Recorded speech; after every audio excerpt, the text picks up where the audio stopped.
Living a life that has been designed for you by other people, walking a path that has been laid down for you by other people.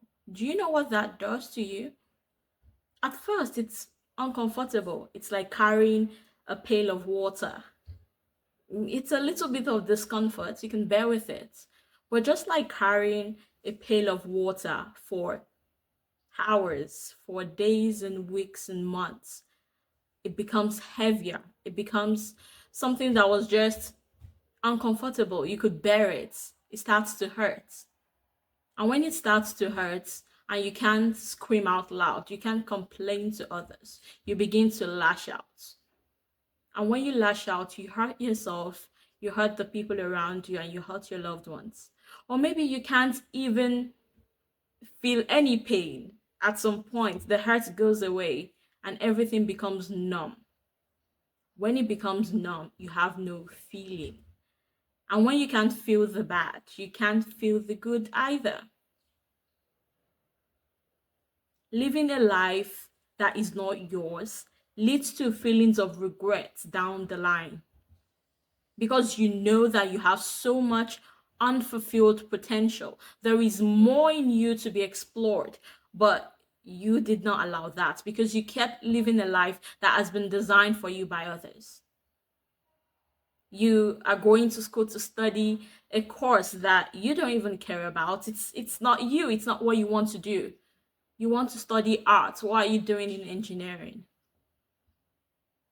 Why are you at that job that you absolutely detest and every day feels like a chore? Why do you hold that belief that you hold? Why are you practicing a religion that you don't even believe in? You know that you don't understand it and you don't believe it. So why? Today's title is How to Stop Living a Life Designed for You by Others. How to start living your life. And that's what I'm going to get right into. I'm going to give you actionable steps. Number one, identify what is not yours. We're going to call this whole step walk yours, walk your path. So the steps walking yours is one, identify the problem, identify what is not yours. In the life you're currently living right now, what isn't yours? What was designed for you by other people? Is it your job? Is it what you're studying at school? Is it your marriage partner? Is it a belief that you currently hold? Or that you show the world that this is the belief I hold, but you know it's not yours. Identify the root source of the problem. Identify the idea that you're holding close that isn't yours. Number two, identify the source. It's not yours. So whose is it? Is it your parents? That's what they want you to do. Is it your friends? Is it your co-workers? Is it your colleagues? Or is it people? People think you are the type of person to do this sort of thing. You have a particular image and you don't want to marry a lady that has 3 kids, that has been divorced once, because of the type of image you have, because of the way people perceive you. So you say, no, I'm going to go for someone else.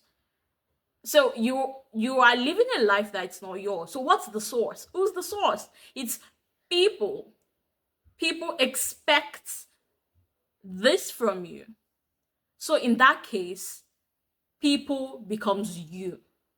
Because the people that is expecting something from you is you that you're expecting something from yourself. The source is you. So number three, what do you do after you've identified the source? You question it. You ask questions. You interrogate.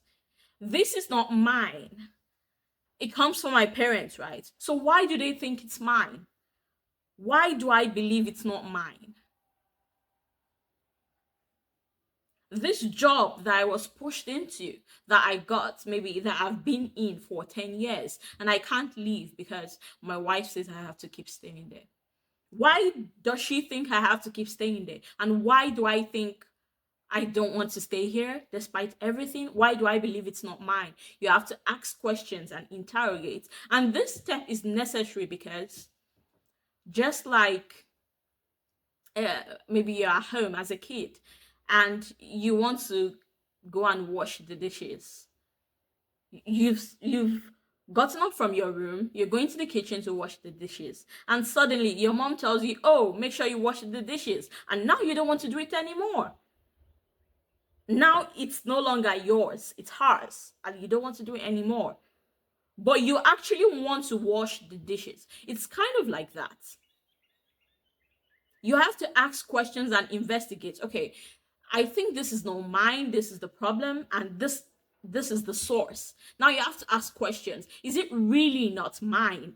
Because when you question, you might say, oh, I actually want to do it. I just did not like the fact that I was told to do it. You have to ask questions, find out if it's truly not yours, and know why it's not yours. Know why they think it's yours. Number 4, I hope this is number 4. You have to say it. You have to say it. After you found out why they want you to do it and why you don't want to do it, why it's not your path to walk, you have to say it. This, I don't want to be a lawyer. I would rather do something else. I don't know what it is I want to do yet, but I want it to be something humanities, something art. You have to say it to yourself because most times we know things. You know certain things are right and you know certain things are wrong, but you just don't say it. And because you don't say it, you live contrary to what you believe is right. You live contrary to what you believe. The moment you say it, it's like there is no deceiving yourself any longer. So you have to say it. Say it. Tell yourself. Tell someone else. And this takes us to the next step. Confront the source. If the source is yourself, we've got that sorted out. You've told yourself this is what it is and you've answered the question. But if the source are people that you can go and confront in the flesh, parents, friends, colleagues, your wife, your partner, your husband, you have to confront the source. You go to them, you present to them what the problem is. The problem is that I'm walking a path that's not mine and I would like to walk mine. And this is the problem. This is why I don't think it's mine.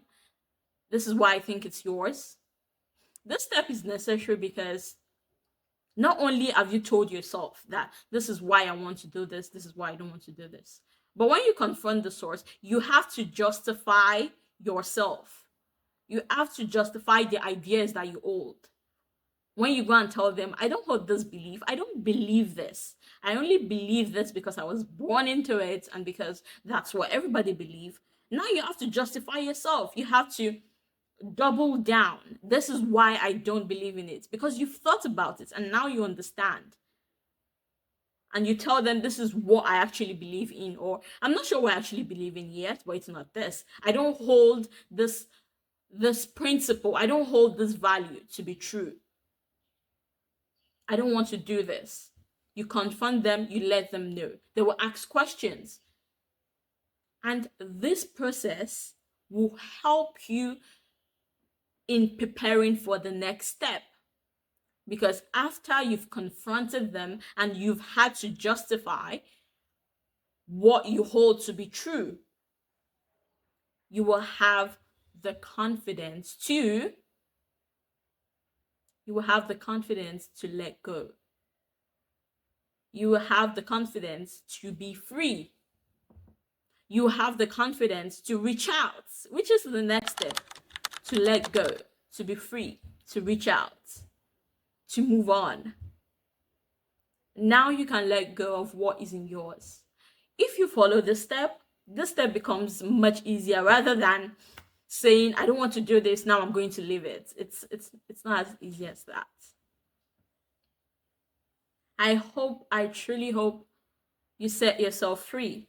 Because living a life that's not yours, it's truly a sad thing. You have so many sides of you, you have so many things you could achieve. You are this bundle of creation, and there is so much you could do out there. You could live a life of purpose, you could be happy, but you're restricting yourself. You have to walk yours. I'm rooting for you. Until next time, my name is Mariam. And if you want to support this channel, press the like button and subscribe for more content. Bye.